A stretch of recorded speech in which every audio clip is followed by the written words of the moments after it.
Right, well, for our presentation, shall I start with the early life of Thor Heyerdahl? Sure. Why don't you begin with describing the type of boy he was, especially his passion for collecting things? That's right. He had his own little museum. And I think it's unusual for children to develop their own values and not join in their parents' hobbies. I'm thinking of how Heyerdahl wouldn't go hunting with his dad, for example. Yeah, he preferred to learn about nature by listening to his mother read to him. And quite early on, he knew he wanted to become an explorer when he grew up. That came from his camping trips he went on in Norway, I think. No, it was climbing that he spent his time on as a young man. Oh, right. After university, he married a classmate, and together they decided to experience living on a small island to find out how harsh weather conditions shaped people's lifestyles. As part of their preparation, before they left home, they learnt basic survival skills, like building a shelter. I guess they needed that knowledge in order to live wild in a remote location with few inhabitants, cut off by the sea, which is what they were aiming to do.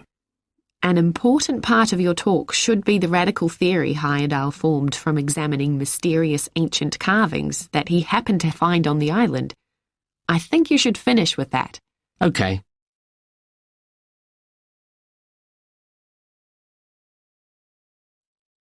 All right, Victor, so after your part, I'll talk about Thor Heyerdahl's adult life, continuing from the theory he had about Polynesian migration.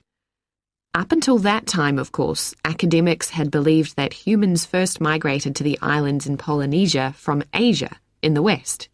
Yes, they thought that travel from the east was impossible because of the huge empty stretch of ocean that lies between the islands and the nearest inhabited land. Yes, but Heyerdahl spent ages studying the cloud movements, ocean currents, and wind patterns to find if it was actually possible. And another argument was that there was no tradition of large shipbuilding in the communities lying to the east of Polynesia. But Heyerdahl knew they made lots of coastal voyages in locally built canoes. Yes, or sailing on rafts, as was shown by the long voyage that Heyerdahl did next. It was an incredibly risky journey to undertake.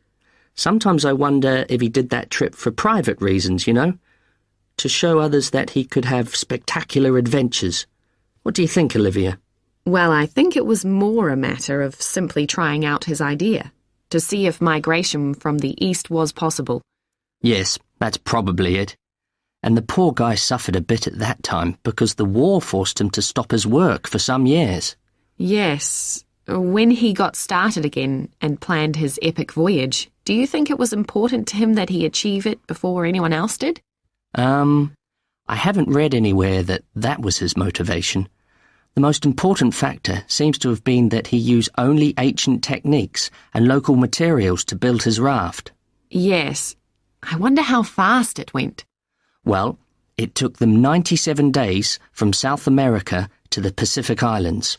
And after that, Heyerdahl went to Easter Island, didn't he? We should mention the purpose of that trip.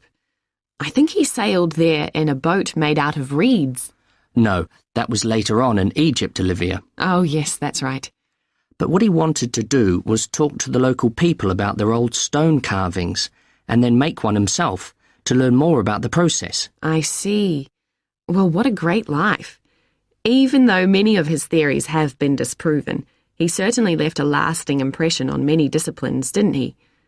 To my mind, he was the first person to establish what modern academics call practical archaeology. I mean that they try to recreate something from the past today, like he did with his raft trip. It's unfortunate that his ideas about where Polynesians originated from have been completely discredited. Yes. Right, well, I'll prepare a PowerPoint slide at the end that acknowledges our sources. I mainly used The Life and Work of Thor Heyerdahl by William Oliver. I thought the research methods he used were very sound, although I must say I found the overall tone somewhat old-fashioned. I think they need to do a new, revised edition. Yeah, I agree. What about the subject matter? I found it really challenging. Well, it's a complex issue. I thought the book had lots of good points.